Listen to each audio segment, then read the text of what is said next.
the shackles of yesterday. Shoulder to shoulder into the fray. Our daughters' daughters will adore us, and they'll sing in grateful chorus. Well done, Sister Suffragette.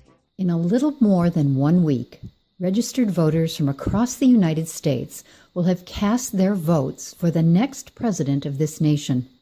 More than half of those voters are women, a statistic that is often irrelevant, as traditionally a fair percentage of American women fail to exercise their inalienable voting right.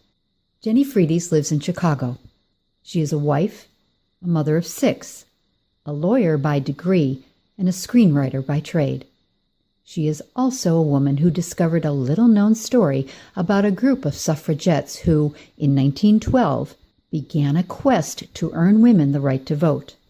What inspired Freides about this story was the physical and mental abuse those women endured, simply because they wanted a voice in our nation. Freides became dedicated to telling the women's story and eventually wrote a screenplay that was produced as an HBO movie titled Iron-Jawed Angels. In recognition of the historic nature of this 2016 presidential election, the time seemed right to interview Jenny Freides and revisit the compelling story of her Iron-Jawed Angels. I've always been a big reader, always, and a writer. Like I wrote journals when I was a kid, from when I was 13 till I was about 19. I wrote pretty religiously, in my journals. Not religious, but just faithfully, Correct. religiously. Correct. Where did you end up going to college?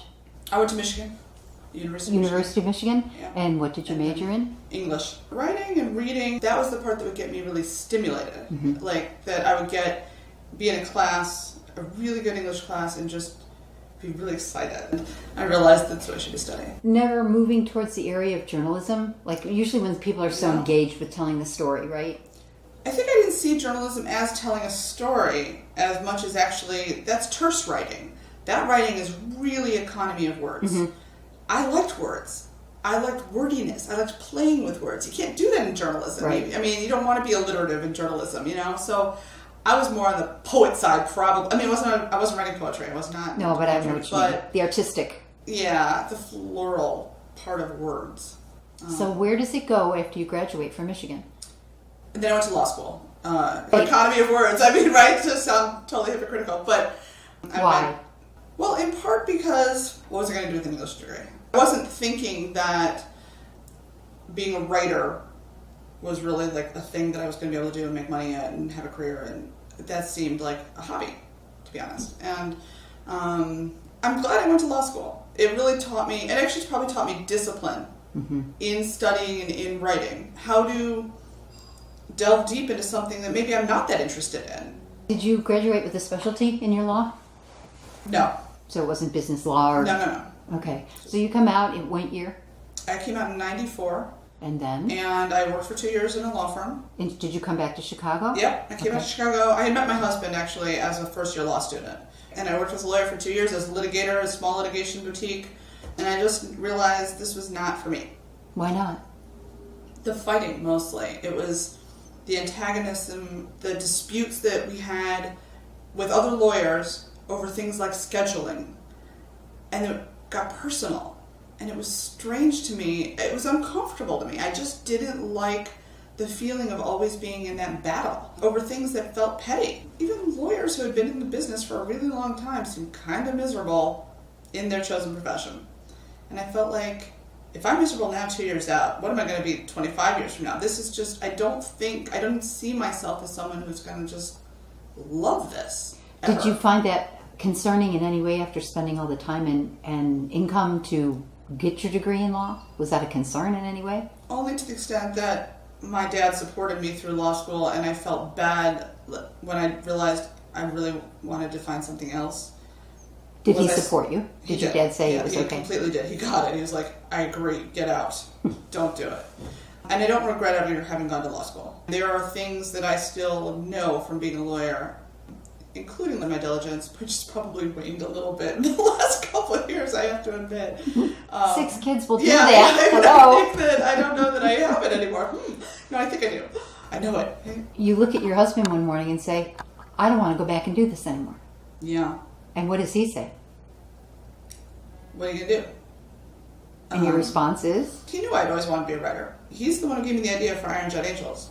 Okay. He had seen a documentary called One Woman, One Vote, and he was like, did you know that women had gone on hunger strikes to get the vote and what they had done?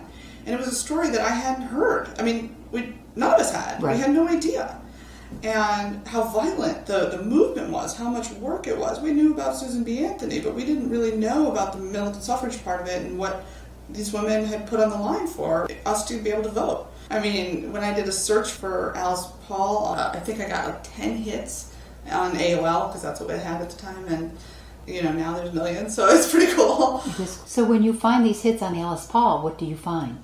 There'd be like a little paragraph about what she had done with Lucy Burns and the National Women's Party, how she had gone against Carrie Kent. There wasn't a lot of information. I had to go to Harold Washington Library, and then there was a lot of information. But when you started going into books that were written at the time, people had written contemporaneous accounts of everything that had happened. They were really good propagandizers, actually. So there were some pretty good records. Do you go immediately from the online information to more research, or do you just kind of set it to the side? No, right away. I was like, I love this. Let's see if there's a story there. And I'm still working as a lawyer at the time. And then I would go to Harold Washington Library. And that's Chicago? Yeah, that's our main library branch. It's a beautiful place to work. I mean, it's gorgeous and inspirational. It really was. I find out more information and the picture becomes more visible. How active they were, what this activity meant. Between the hunger strikes, the violence that was perpetrated against them, the arrests for, trumped up charges of, obstructing traffic, and picketing the president. They were the first people to picket the president, I believe. So, I mean, it was a really new idea, and it was really offensive to a lot of the public. And then they were the women who did it, who were, housewives and mothers and students and people who saw it for the injustice that it was, but didn't exactly have anyone necessarily in their ear saying, oh yeah, that's terrible, terrible. It's not like a whole groundswell of community support. They had to find that community, and they found it with each other. So that was just really impressive to me. But it was also very cinematic. So when I was able to really picture it, see it on screen, I said, okay, this can be a screenplay. What do you mean when you could see it on screen? So one of the things about screenwriting is that you only write what you're going to put onto the screen. You're not writing what's in their heads, and you're going to write the action, you're going to write the dialogue, only what you would see on screen. And I made this because my brother-in-law is a great screenwriter in Los Angeles. I read his scripts and I was like, ooh, I think I could do this. Like, this is a medium that I get. Was this something that you did before Iron Jet Angels? No, I'd never written a script before. Scripts are about 120 pages. I was writing 120-page briefs. It's like, if I could write a 120-page brief about something I don't care about, what if I wrote 120 pages about something I did? So he suggested a book. It's called Writing Screenplays That Sell by Michael Holish. I read it, and then I started writing Iron Jet Angels. Do you know how unbelievable that sounds? Right, I do. I mean, maybe I'm a bit of a chameleon in my writing. I mean, I guess I can mimic. It's a style. There's a format to it. Now, that being said, I don't think it's been proven that I'm necessarily this great screenwriter per se. I came across a great story that needed to be told. They did have other writers on the script, right? They had people who changed the dialogue completely. Yeah, but your screenplay is what made this happen. Well, that got the ball rolling enough that they were like, yeah, let's make a movie out of this. Somebody, they went to HBO. All right, so let's back up. You sit down and you read this book, and you've read your brother-in-law's screenplays, and so you think, you know what, I can follow this format. Yeah. So how long did it take you?